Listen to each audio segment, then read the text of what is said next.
Good afternoon, everybody.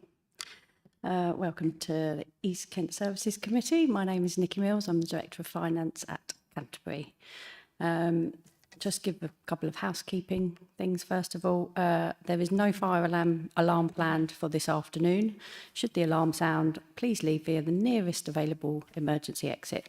The two exits are through the glass door behind you, over there on the left, and through the double doors at the back behind you. Please do not use the exit at the back to my right, over there, as its access is currently restricted by the works outside, and please meet at the Tower House car park to the left. Members of the public are welcome to make their own recordings of this meeting using whatever non-disruptive methods they think are suitable, and I would like to remind everyone present at the meeting that is being filmed and made available to view in live and archive via the council's website. If you are seated in the public gallery, it is possible that the cameras may capture your image. If you wish to avoid being filmed, please make a member of staff aware who can direct where you can sit. Andrea, do we have any apologies? We do. We have apologies from Councillors Mills and Biggs from Dover District Council. And do we have any substitutes? Yes, we have Councillor Nee with us from Dover District Council. Welcome. Agenda item number 3, appointment of the chair and vice chair for 25-26. Under the operating arrangements, the chair for the municipal year 25-26 will be a representative of Canterbury City Council, and the vice chair will be a representative of Thanet District Council. I'd like to ask for nominations for chair.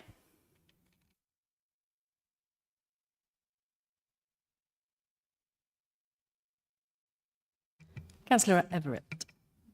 I'd like to nominate Councillor Bulldog. Thank you very much. Do we have a seconder?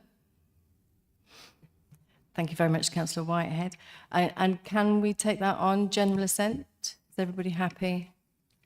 Thank you very much. So, Councillor Bulldog, you are now free to chair the meeting.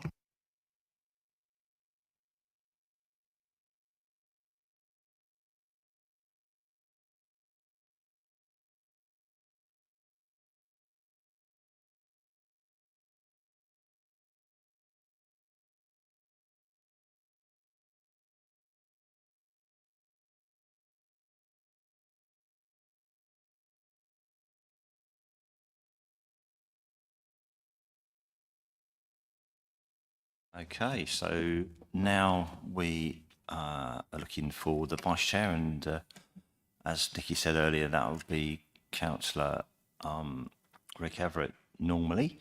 Can I just have somebody to nominate Rick, if you're happy with that arrangement? I'm happy to nominate. Thank you, that's really good. And a seconder, please. I'll second that. Thanks, Mike, it's appreciated. So again, I'm happy to take that on general assent. Thank you for that. That's really good.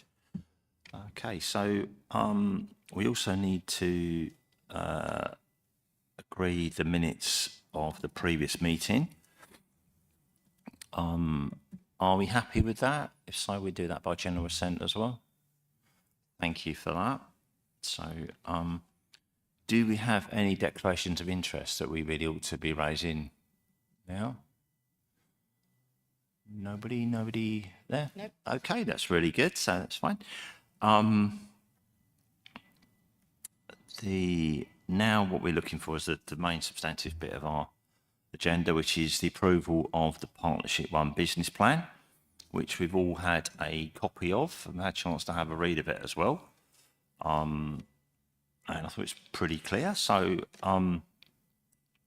for sort of formality before we open discussion, I will propose that, and I would ask that somebody second it so that we can open the debate if we need to. Thank you, Rick, for that as well. So, so the recommendation to the cabinets of Canterbury City Council, Dover District Council, and Thanet District Council that in 2025-26 business plan for Partnership 1 be approved. And obviously, if it is today we do agree it, then in the fullness of time, it comes up on the agenda. So, and our cabinets. So, have we got any comments on on the business plan at all? Yeah, okay, that's really good. In that case, we'll hand over to Mark, and Mark can walk us through it, and I'm sure we can ask questions at the end, clarify anything he's doing. Thank you for that. Hi everyone, I'm Mark Emery. I look after the Partnership One Nutco for you. So within the document pack, there was a report, an appendix of the business plan, an appendix of the strategic plan, and a covering report. I was going to talk about some salient points from the covering report, then happy to take some questions. Effectively, so Partnership One is your LATCO. The board have agreed the strategic plan, so the board's made up of one representative from each authority. The strategic plan itself details 6 enabling goals, and the business plan is effectively what activity will take place against each of those goals in each relevant financial year, and lists the success criteria against which we can be measured. So just to bring those out, those 6 enabling goals within the strategic plan are number 1, which is to build trust and establish our identity. Secondly, it's to deliver excellent core services. Thirdly, it's to develop our people. Fourth is to be recognised for excellent service delivery.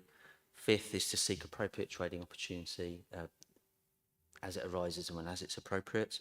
And then finally would be to provide added social value to the communities that we serve. So that's what's outlined within the strategic plan. The activities listed within the year 1 business plan pull on those, and effectively around the building trust element, the goals and the activities are around largely embedding our culture and developing our trust in the team. Very conscious that whilst we've been providing these services for you directly and indirectly for over 12 years as a shared service, and then lastly through Civica, as a new entity, there needs to be a significant element of building trust and to enable the activities to build trust in the team and to basically make sure it has longevity. Part of that is within our staff base to develop our own culture, so that we are separate from Civica and from EKS, from the councils that we arrived from. The areas of activity around the second enabling goal, which is around excellent core services, is very clear steer from the very start around establishing a LATCO, which is not to lose focus on the core service delivery for the councils. So for me, that activity is around achieving all of our KPIs where possible and hitting those within the financial envelope, so we don't present an unexpected financial strain. Third element, which is around developing our people, and that activity in year 1 is around embedding our reward and recognition programs, our praise program, and our talent management program. Activity 4, which is around recognition, we're not actually undertaking any activity in year 1 because there needs to be the focus on developing trust, developing the service, hitting our KPIs. But the activity against that, I suppose, is more behind the scenes because it's around understanding the building blocks about how we can achieve that recognition in year 2 onwards, and what would be appropriate, and then what we can put to the board for them to decide which activity to undertake. The fifth element, which is around seeking appropriate trading opportunity. Again, the word appropriate is very important here because we have to focus on core service delivery for you guys as well. But actually in year 1, the activities are around understanding our capacity and what the opportunities for potential commercialisation present in future years.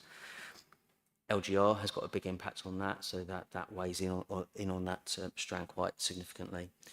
And then the strand around adding social value is around maximising our discretionary rewards to the public. So the services that we offer to the public, we're dealing with some of the most vulnerable members of society, as well as some of the most affluent.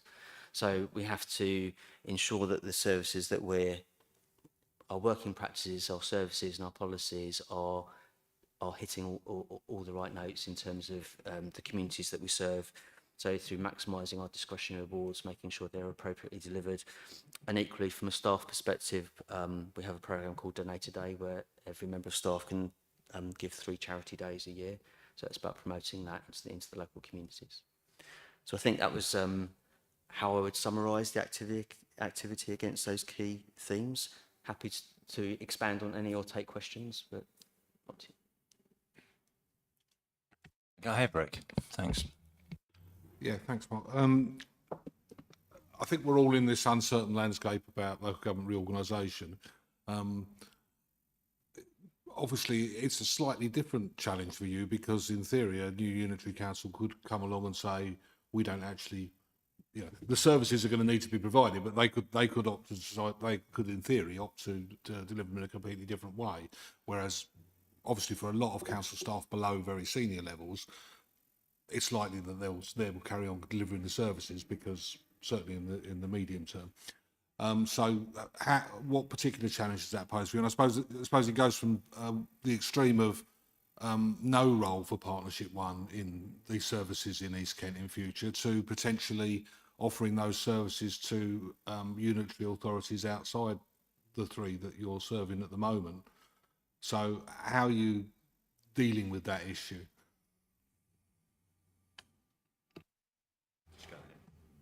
Thank you.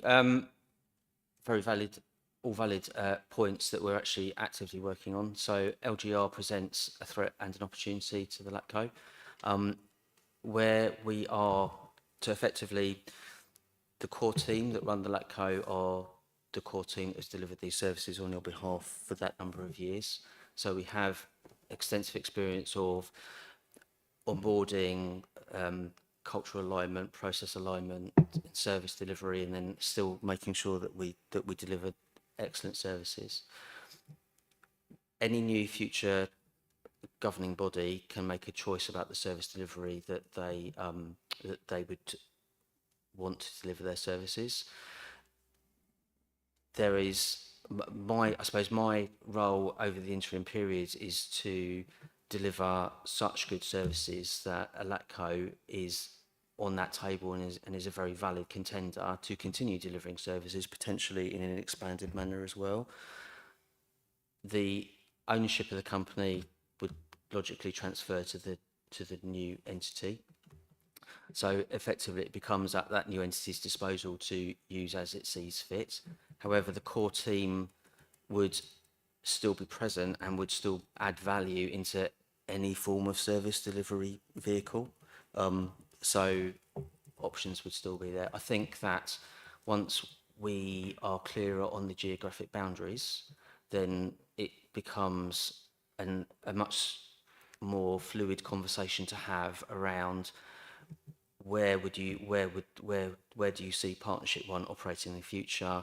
There's a short-term, medium-term, and long-term option.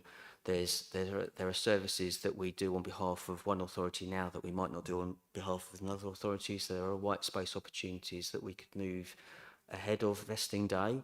I think that my personal view would be that given the history of the team behind it, there's an opportunity for Partnership One to take away some of the challenges around some of the services, so that on day one, the customers' services the customers don't notice the difference because the phones are being answered and the income collection is secure, so the new authority has its income because we're still collecting all the levies and taxes that we collect.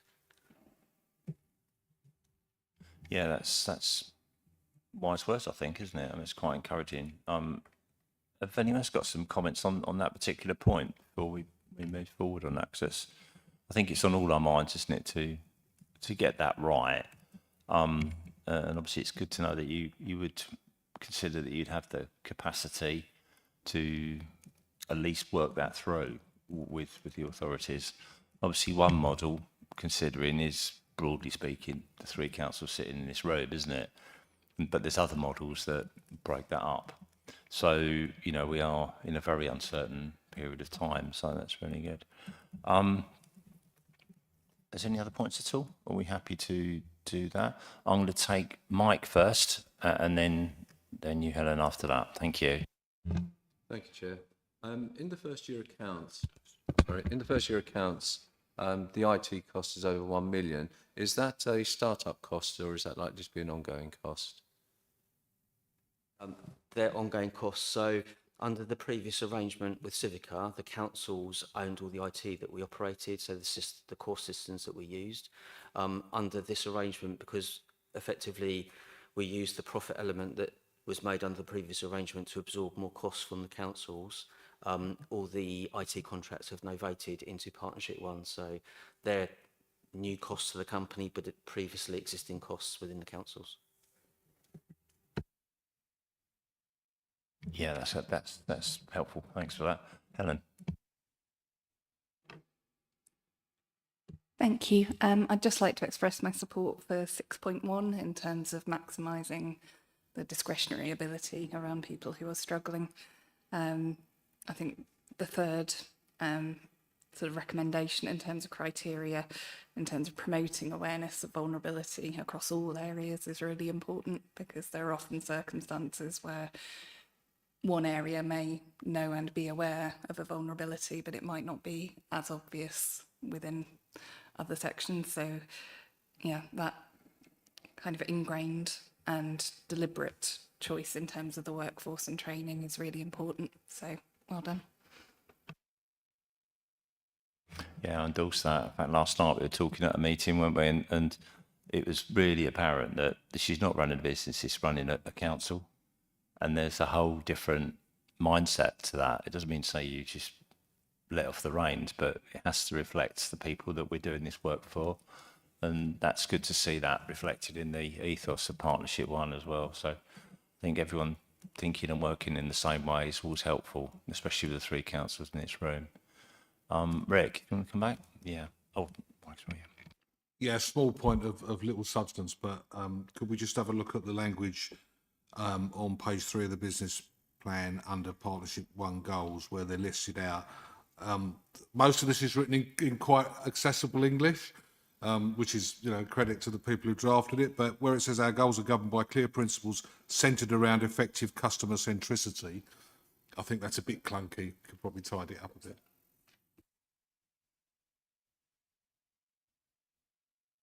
Sounds like an energy company, doesn't it? Mike. Thank you, Alan. I wonder if Mark could comment on just how you're going to make sure you're hitting these goals and things. What sort of KPIs are in place to make sure that this isn't just a document, that you're going to monitor success, and how you're going to do that, and then also how you're going to report it back as well. So the transactional success of the company is measured through 18 separate KPIs. That measures our output as opposed to our outcomes. So the reporting element for that is the established reporting. There's monthly reporting that goes out in performance packs that gets discussed at the contract management board, where the 151 sits on. In elements of measuring ourselves against this business plan, once it's been approved, I'll be reporting probably monthly back to the board. So I actually monitor, in anticipation of this being accepted, I've been monitoring our progress against the business plan, draft business plan anyway. So I will be reporting back to the board against each of these 6 elements. For example, I know that whilst actually across all of the 5 where there's activity, where they're in a RAG status, 4 are green, 1 is red, and that's around the trading opportunity because of the disruption potentially caused by LGR. But then I'll be held to account by the board against the activity, against each element of these business plans. The reason for wanting to do it in this way was to have very clear goals. So what does success look like?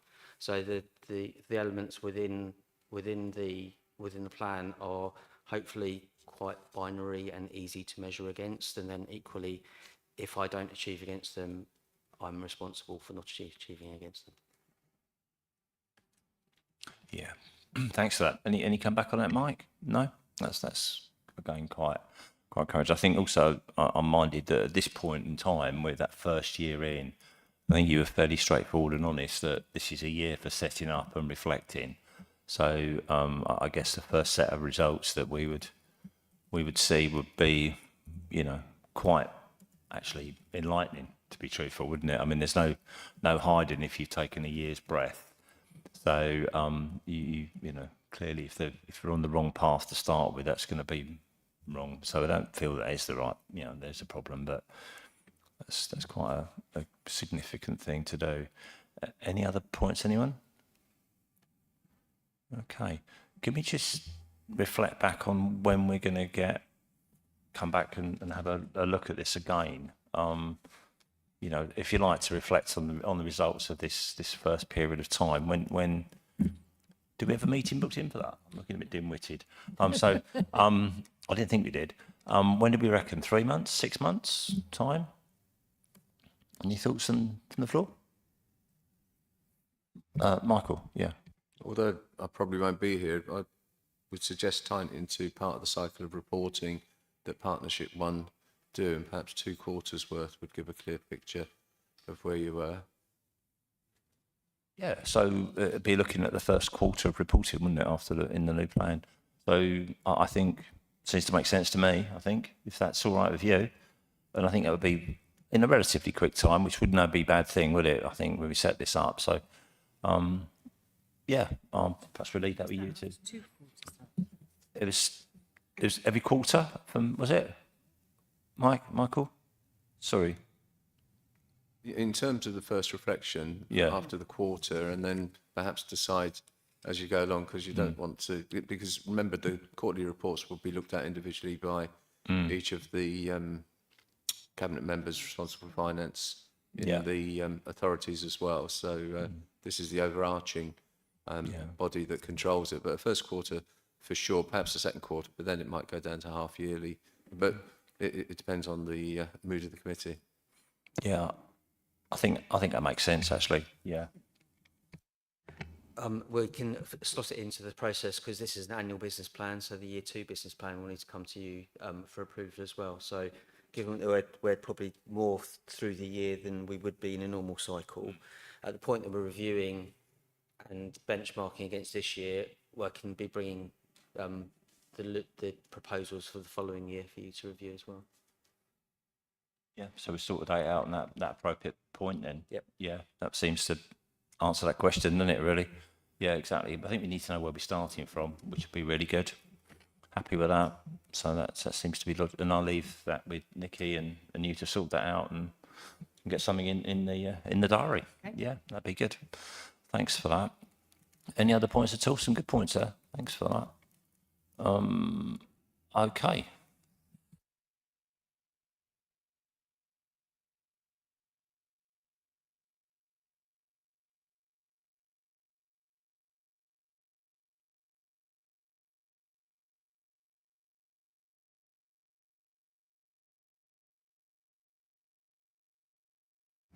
Okay. I don't feel that I need to actually summarise too much more. I think Mark's done a lot of that summary. I think we've had a good discussion on that. I think we've got a direction forward with a properly placed start of year kind of reflection on sort of the new year reflection. So I'm quite happy to take a vote on this, to move this forward to our cabinets if we are. Any minor wording changes suggested, and I'm sure we can accept those, and that won't be need to do anything more than that. And we can do that. So with that in mind, I'm minded. Yeah, I think we're agreed that we'll do that by general assent if we're happy with that. So happy with that? Thank you very much. So we will suggest that this goes forward to Cabinet. Any minor amendments accepted. Thank you very much. So in that case, I will close the meeting at 12:26. Thank you very much.